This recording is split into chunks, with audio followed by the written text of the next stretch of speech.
Hey guys, it's MFF, back with another video. Today I'm going to do my first non-Madden video and talk about the NFL. Today I'm going to be talking about the New England Patriots and my expectations for them. They are my favorite team, but I will try to be as unbiased as I possibly can. The Patriots finished with a mediocre 8-9 record last season and missed the playoffs for only the fourth time since 2000. However, there were a lot of games that could have easily went their way. The first one that comes to mind is obviously the Week 15 matchup against the Raiders. The Patriots had a lead late in the game before wide receiver Keelan Cole caught a touchdown to tie it up. However, it's very clear this touchdown did not count. His foot was clearly out of bounds, and also this was the game, obviously, that had the Chandler Jones scoop and score, and that's just wild how that happened. Some other games that could have easily went the Patriots' way were the Bengals game in Week 16, when Ramondre Stevenson fumbled at the end, and many believe, including myself, that was forward progress. The Vikings game, Hunter Henry caught a touchdown, and it didn't count. The game would have been tied up if that touchdown counted, and would have went into overtime. And there were also many other games, or many other calls that game, that just did not go the Patriots' way.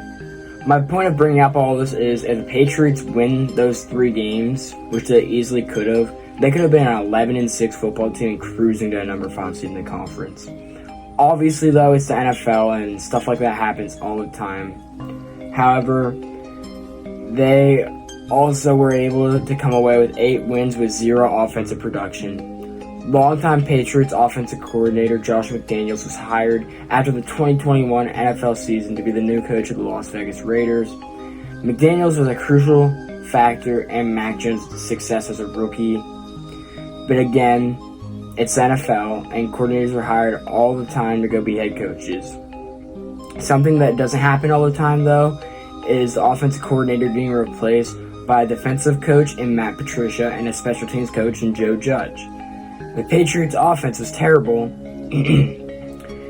to say the least, under those two, going from 26.6 points per game, which I believe was 7th in 2021, to a mediocre 21.4 points per game under Patricia and Judge. The worst thing that came out of Patricia and Judge, though, was the regression of second-year quarterback Mac Jones.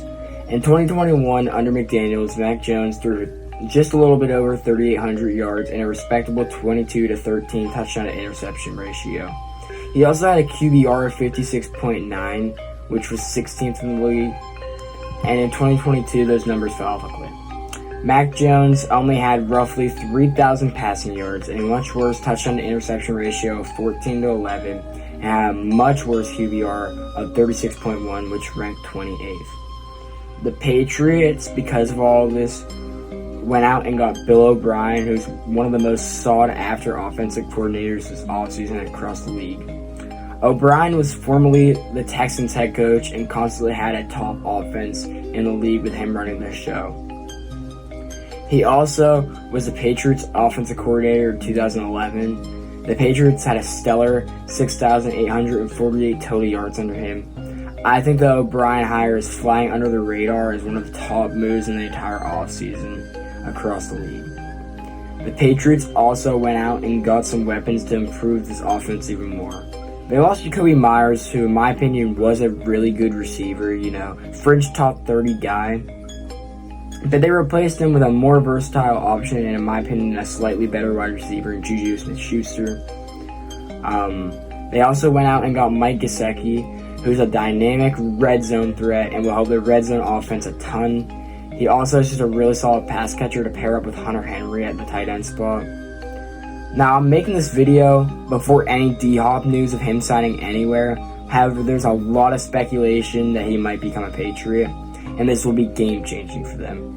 DeAndre Hopkins had just over 700 yards receiving in only 9 games this year and only 6 with Kyler Murray.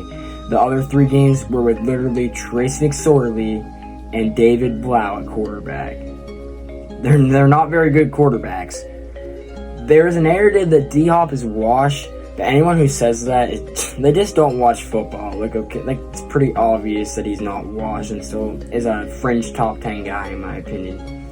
One of my favorite signings the Patriots added, though, was offensive tackle Riley Reef, who was a massive upgrade over the revolving door of Isaiah Wynn and Connor McDermott last season, along with others at right tackle.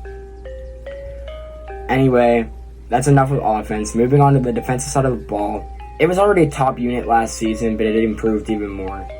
They had a pretty below-average cornerback core, so they drafted who, in my opinion, was the best cornerback in the draft class in Oregon's Christian Gonzalez.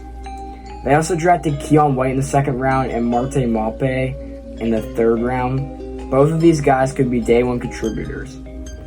Something that went under the radar last year was how bad the Patriots special teams were. They went out and signed Chris Board from Detroit, who is one of the best special teamers in the entire league. They were also able to keep Matthew Slater out of retirement for another year, who obviously is widely known as one of the best special teamers of all time. They also have other good special team contributors still, such as first-team All-Pro returner Marcus Jones and breakout special teamer Brandon Schooler. They also have Joe Judge back with running the special teams, which he isn't good with offense at all, but he specializes in special teams and was the Patriots special teams coach when it was really good back in the Tom Brady days.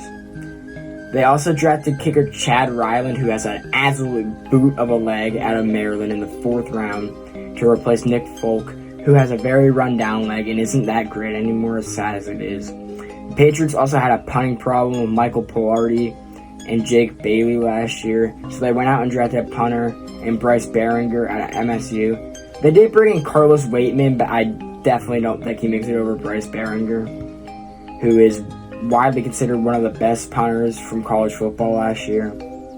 Anyway, the Patriots team has greatly improved on every single side of the ball, and the coaching staff has also improved greatly.